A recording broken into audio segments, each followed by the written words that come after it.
Brigita, Labas jūsų vakaras. istorija dėja liūdnesnė negu kitų. Jūs irgi turėjot didelį antsvorį, bet ne dėl to, kad mėgdavot pavalgyti. Kokios buvo priežastys? Mėgau ir pavalgyti, bet prieš 10 metų tai atrodė labai paprasta. Pavalgai, vieną naktį pasikankinį nevalgai, vieną dieną, parą ir žiūrėk, porą kilogramų nukrito, nu žodžiu, 20, visiems viskas labai paprasta. Bet kai nepaslaptis, kad sirgau onkologinę ligą ir po chemoterapijos aš per 2 mėnesius priaugau 15 kg.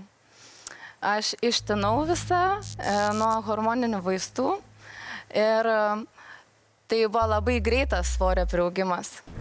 Ir realiai aš tuos 2 mėnesius net nepajutau ir po 2 mėnesių, kai atsibudau kažkaip tai prieš veidrodį, kai save pamačiau, tai tiesiog gavau lengvą šoką ir aš iki pat dabar sakau, tai man buvo didesnė, netgi tokia kaip ir vidinė depresija ir liūdesys dėl priaugto antsvorio negu dėl pačios ligos ir pasiekmių po ligos. Kiek jums buvo metų, kai jūs išgirdote tokią baisią diagnozę? 27.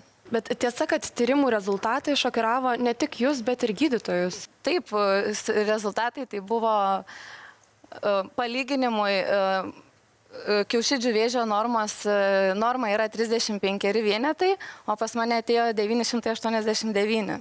Tai čia beveik 100 kartų daugiau negu leistina, bet ta mano situacija labai greitai paėmė gydytojų rankas, mane sutvarkė. Ir, žodžiu, paleido sveikti ir gyventi sveikai. Bet, Brigita, gydymas truko ilgai, buvo chemoterapijos kursai. Kiek laiko praleidot ligoninėse? Aš spalio 8 atsiguliau, aš berods balandžio mėnesį paskutinę chemiją gavau. Tai pusę metų. Jo. Brigita, kančios nesibaigė net grįžus į namus.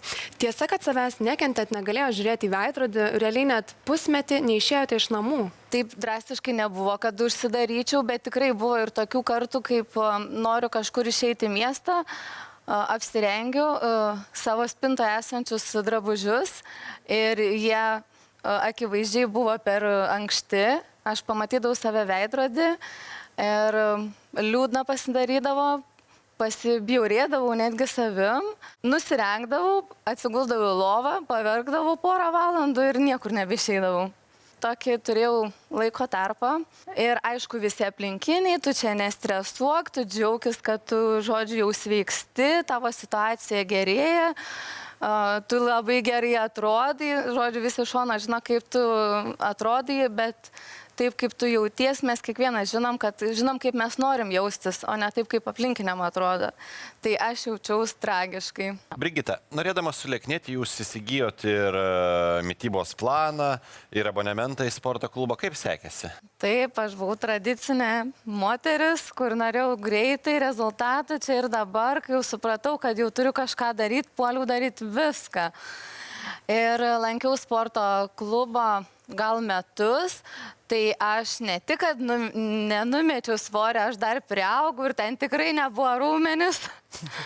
Ir aš įsipirkau mitybos planą ir aš laikydavausi iki 6 vakaro, nuo 6 vakaro valgydavau viską, kas paslėpta stalčiuose. Tai mano tokie geri metai taip ir sukos ratu ir tas svoris dar po truputėlį augo ir tikrai jisai nekrito.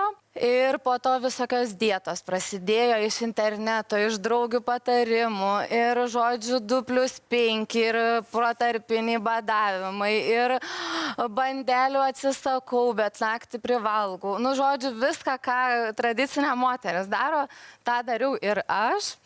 O dabar klausaus ir aš suprantu, kad aš čia turbūt vienintelė čia studijai sėdinti, kuri visiškai nesportuoju, gal 10 metų.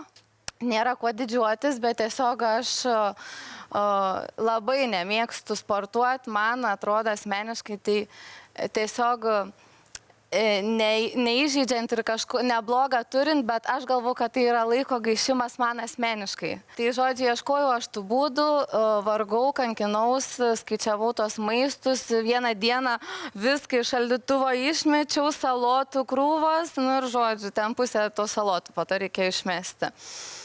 Kol galiausiai atsikėliau sausio 1 ir pasakiau, kad viskas šiandien, nebe rytoj, ne pirmadienį ir šiandien ir aš tą dieną pradėjau paros badavimą.